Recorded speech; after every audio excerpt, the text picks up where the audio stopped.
충격 전유성 장례식장서 김학래가 전한형의 마지막 유언.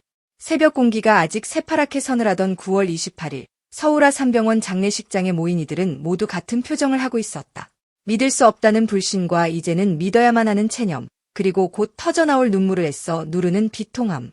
검은 넥타이와 검은 정장이 서로를 비춰주며 어두운 광택을 만들 때 사람들은 무언의 신호처럼 고개를 떨궜다.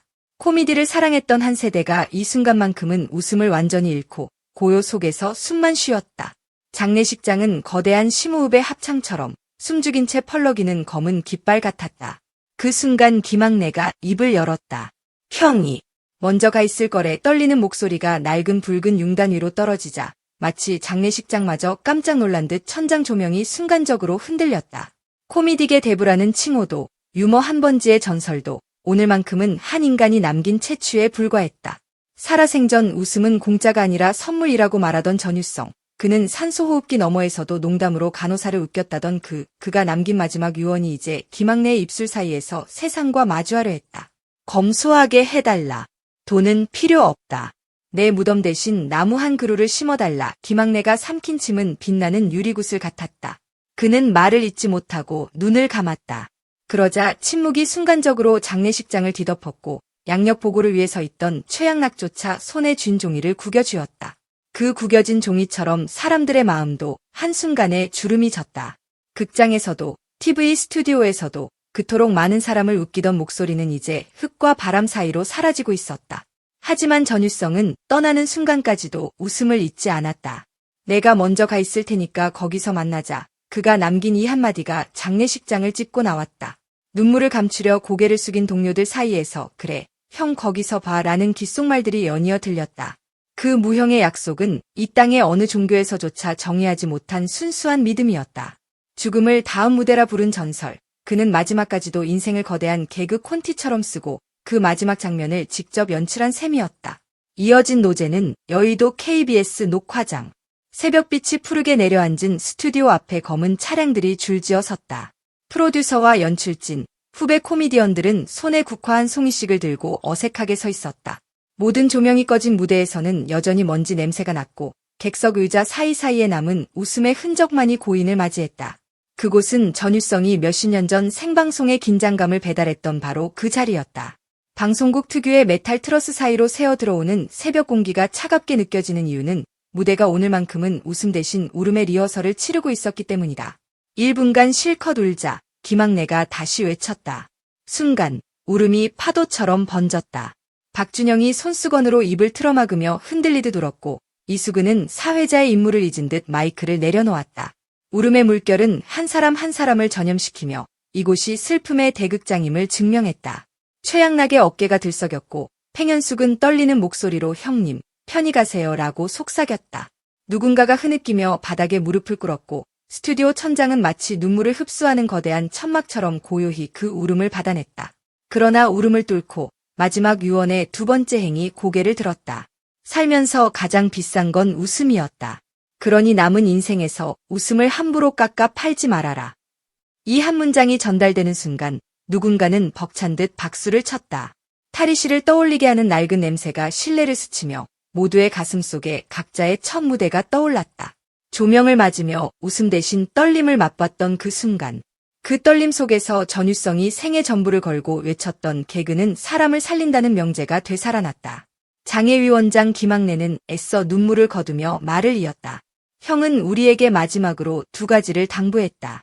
첫째, 웃음을 돈으로 환산하지 말 것. 둘째, 죽음조차 무대처럼 꾸밀 것. 그러자 장례식장에 모인 이들은 한순간 숨을 삼켰다.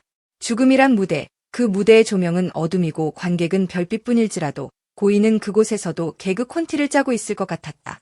인생은 한 편의 꽁트다. 웃다가 울다가 퇴장할 때는 박수 대신 미소 하나면 된다. 그가 생전에 남겼던 명언이 새벽 공기를 타고 다시 떠올랐다. 발인이 시작됐다. 운구차가 출발하자 스태프들은 스튜디오 입구에 세워둔 작은 스피커에서 고인이 즐겨 듣던 예스터데이를 틀었다. 그러나 가사가 흐르기도 전에 김학래의 울음이 음악을 덮었다. 형, 거기서 만나자며. 나랑 약속했잖아. 그는 관을 따라 두세 걸음 뛰다 멈추기를 반복했다. 이홍렬이 그의 팔을 잡았지만 그 눈물은 막을 수 없었다. 울음에 젖은 공기가 마치 비 오는 새벽 같았고 슬픔이 빗물처럼 땅바닥을 적셨다. 그 비 속에서 사람들은 한동안 움직이지 못하고 서 있었다.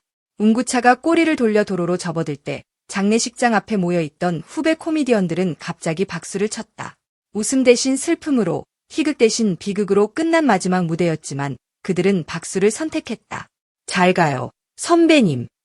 다음 무대에서 만나요. 그 소리가 아침 하늘을 뚫고 날아올랐다. 그 순간 운구차 뒤 유리창에 비친 새빨간 해가 떠올랐다.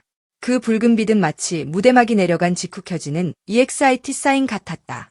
관객들은 떠났지만 EXIT 사인은 또 다른 입장을 예고한다. 전유성은 그렇게 어둠 속 EXIT 문을 열고 새로운 무대로 걸어 들어갔다. 이제 장지는 남원. 그가 사랑했던 전북의 산과들 사이 풍경을 가득 품은 수목장이다. 고인이 마지막으로 고른 무대 세트이자 영원한 휴식처. 그곳에는 이미 나무가 심어질 자리가 마련되어 있다고 한다. 한 그루 나무가 자라나는 동안 그 나무를 바라보는 누군가의 마음에는 전유성의 개그가 다시 싹틀 것이다. 웃음은 시간을 거슬러 자란다는 말을 증명하듯 바람이 가지에 노래를 걸고 새벽이 잎사귀에 농담을 속삭이는 날이 오면 우리는 그 숲에서 다시 웃음을 배울 것이다.